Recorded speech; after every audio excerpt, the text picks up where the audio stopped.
I've been dealing with this my entire life, and it's just been the biggest struggle.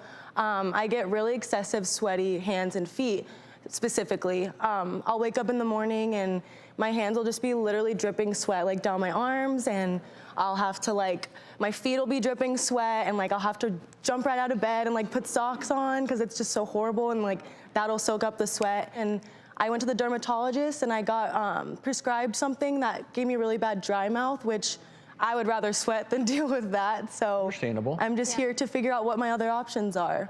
Thank you for asking that. Yeah, so Sydney, you're definitely not alone. What you're describing are symptoms of hyperhidrosis. And what that is when you suffer from excessive sweating, most commonly on the places you're describing, like your hands, your feet, under your arms, sometimes your face. It actually affects up to 4.8% of the population. And the sweating isn't in relation to heat or exercise. It's just, we think, an over-signaling for you to release sweat even when the environment doesn't warrant it. The medicine you took, can you tell me which one and what the dosage was? I don't remember the exact name, but it was 1 milligram, and I was told to take it in the morning and then once again in the afternoon.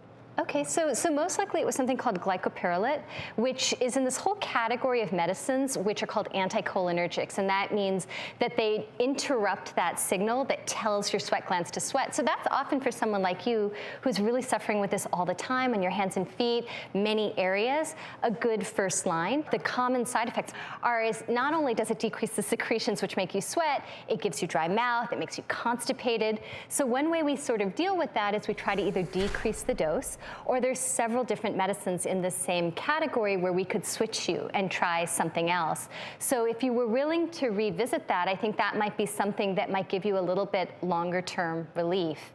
And then the other thing that we sometimes recommend for this, and sounds like it might be a really good option for you, is something called iontophoresis. Has anybody ever discussed that with you? I've never heard of it. So that's really ingenious because it's an at-home device that basically you use tap water and you put your hands and your feet, and sometimes you can even attach attachments for your underarms, and you put the tap water in and you actually put electric current through the water. And I know we've all been told never in a million years mix electricity with water, but in this case it actually works with the minerals in hard water, and it actually blocks the sweat glands temporarily.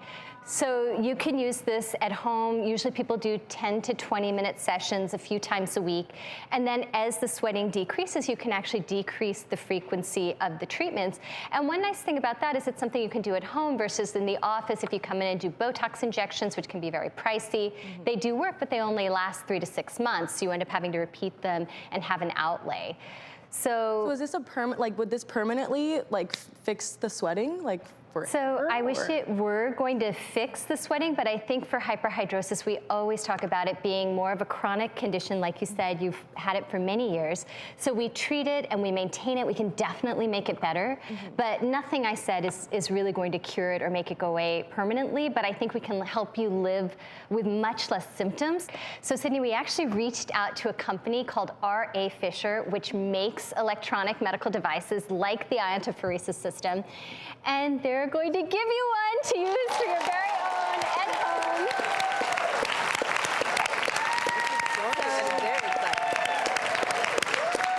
Thank you. Thanks for asking the question, and we really wish you the best. And Thank hope you. you get some relief with that.